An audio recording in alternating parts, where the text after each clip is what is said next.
Merci Madame le maire, bonsoir à toutes et tous. Les enseignants étaient particulièrement nombreux à Lille hier comme partout en France à faire grève pour demander tout à la fois du respect, des moyens et des recrutements pour l'école publique, de l'école primaire au lycée. Alors il faut reconnaître que l'école publique est particulièrement malmenée, comme vient d'ailleurs de le marquer aujourd'hui la démission du recteur de l'Académie de Paris. Et à Lille, ils savent, les enseignants, que nous sommes à leur côté. Nous sommes particulièrement mobilisés depuis maintenant de nombreuses années. On l'a montré avec le vote de notre PEG 4 l'année dernière.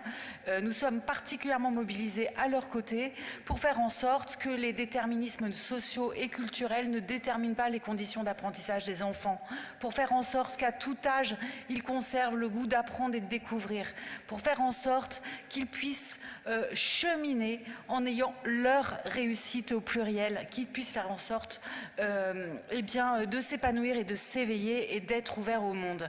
Voilà nos priorités. Alors nous le faisons au travers du PEG, nous le faisons aussi concrètement en faisant en sorte avec Arnaud Deslandes et Martine Aubry qu'il n'y ait pas d'enfants qui dorment dehors, parce que dormir dehors, c'est quand même évidemment le premier frein à la réussite scolaire de chaque enfant. Et nous le faisons aussi grâce au formidable outil qu'est le nôtre, celui de la Caisse des écoles, et c'est là-dessus que je voulais vous mettre la lumière ce soir, puisque nous votons ce soir un budget de plus d'1 million d'euros pour la Caisse des écoles de Lille, qui est un magnifique dispositif de prévention qui s'adresse à plus de 600 enfants, 648 pour l'année dernière, des enfants qui rencontrent des difficultés d'apprentissage, des difficultés scolaires, des difficultés éducatives, le tout en ayant l'adhésion de leur famille, en mobilisant énormément d'acteurs et des référents de parcours individualisés qui sont des agents de la ville de Lille, 6 en tout, qui font un extraordinaire travail en articulant toute la communauté pédagogique, les enseignants bien sûr, mais également les référents de site, tous les acteurs de l'école, les associations, autour d'un enfant et en lui construisant un parcours individualisé. Quelques actions en Zoom et en pointillé. Par exemple, la Caisse des écoles, c'est le dispositif des collégiens exclus. 80 collégiens sont accompagnés. 11 collèges différents, dans une situation particulière, celle d'une exclusion lourde d'une semaine, et bien pour que celle-ci ne soit pas signe de décrochage. Comment faire en sorte qu'elle soit l'occasion de travailler son rapport à l'autre et son envie de retourner sur les chaises de l'école pour apprendre. C'est aussi, par exemple, les clubs langage. Les clubs langage, c'est des dispositifs pour les grandes sections, les CE1, les CE2, pour les accompagner au mieux dans leur entrée dans leurs apprentissages. C'est aussi un soutien sanitaire pour près de 200 000 euros pour faire en sorte que les enfants aient accès aux soins et tout particulièrement aux soins en termes de santé mentale. Et là d'ailleurs une petite parenthèse pour rappeler à ceux qui commencent à s'intéresser enfin à cette question au niveau national, pour dire que s'il est important d'accompagner matériellement l'accès aux psychologues des familles, encore faut-il qu'il y en ait suffisamment sur nos territoires. Or, Lille manque cruellement de pédopsychiatres et de psy pour enfants. L'équithérapie, l'art-thérapie, la sophrologie sont également des outils qui sont déployés pour la Caisse des écoles pour permettre aux enfants de rentrer dans leurs apprentissages et de dépasser leurs difficultés. Je termine par un dispositif auquel je suis particulièrement attachée, celui de la scolarisation des enfants roms et du voyage. Je ne sais pas si vous le savez, mais seuls 50% des enfants voyageurs sont scolarisés à l'échelle nationale. À Lille, grâce à un travail minutieux de fourmis, de dentelles, fait par nos agents, mais aussi par l'association itinéraire, la Sauvegarde du Nord, nous avons 89% en janvier de ces enfants qui sont scolarisés et nous essayons évidemment d'atteindre les 100% dans les semaines qui arrivent. La Caisse des écoles, c'est aussi un deuxième dispositif extrêmement important, celui des cités éducatives.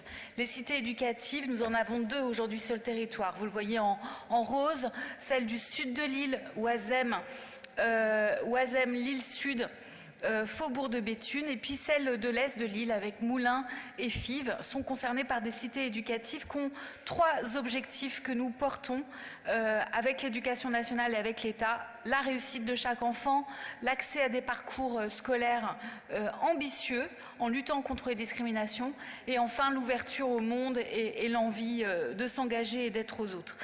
Ces quelques actions que je veux mettre en avant, des actions communes comme par exemple les colonies apprenantes que nous portons avec Eddy Jacquemart. 220 enfants ont bénéficié cette année de séjours totalement gratuits. C'est aussi le projet Passerelle que porte Camille Stevenard, qui est un magnifique projet pour les tout petits à l'école, pour amener des enfants qui sont éloignés des dispositifs collectifs, qui ne sont pas en crèche ou pas dans un dispositif collectif. Et grâce à la présence d'un éducateur de jeunes enfants aux côtés de l'enseignant et de l'ATSEM, eh bien, c'est des conditions de scolarisation et d'apprentissage réussies, tant on sait que beaucoup se joue dès le plus jeune âge. C'est aussi l'action stage dating que nous avons fait avec les 5 collèges en direction des élèves de 3e qui n'avaient pas la chance de pouvoir bénéficier d'un réseau pour pouvoir accéder à des stages de découverte du monde professionnel. Je termine en vous disant que ce sont aussi des actions spécifiques. Je pense par exemple au travail de l'éloquence mené à la cité éducative du sud de Lille avec les trophées de l'improvisation, au travail magnifique sur la laïcité qui a été fait dans le cadre de cette cité éducative par les collèges de Oisem et de Louise Michel, qui ont d'ailleurs remporté le prix de la laïcité, un des 3 prix de la laïcité de la République française avec leur super vidéo, et au travail extraordinaire de laboratoires, de partage des bonnes pratiques pédagogiques, comme par exemple le laboratoire scientifique animé par le collège Verlaine, qui diffuse dans l'ensemble de la cité éducative les bonnes pratiques. Pour la cité S, c'est des actions d'ouverture culturelle, par exemple les ateliers parents-enfants, autour de la motricité, de la pratique du langage avec des kinés et des orthophonistes, et enfin des parcours d'initiation artistique. Voilà, c'était un petit zoom, mais je pense que l'essentiel que je voulais vous dire, c'était d'abord de mettre en lumière l'extraordinaire créativité soutenue, portée par la Caisse des écoles et par ses outils que sont le programme de réussite éducative et les cités éducatives. Et puis vous dire aussi que ce qui se passe en éducation prioritaire, à l'école primaire comme en collège, est extraordinaire et vaut le coup d'œil. On y est bien et on y apprend bien. Pourquoi je le dis? Parce qu'à l'heure où certains valorisent au plus haut niveau de l'État l'évitement social à l'école, abîme l'idée que l'école soit le lieu de la mixité sociale, il est important qu'ici à Lille, on l'affirme fortement. On apprend à l'école grâce à la mixité sociale.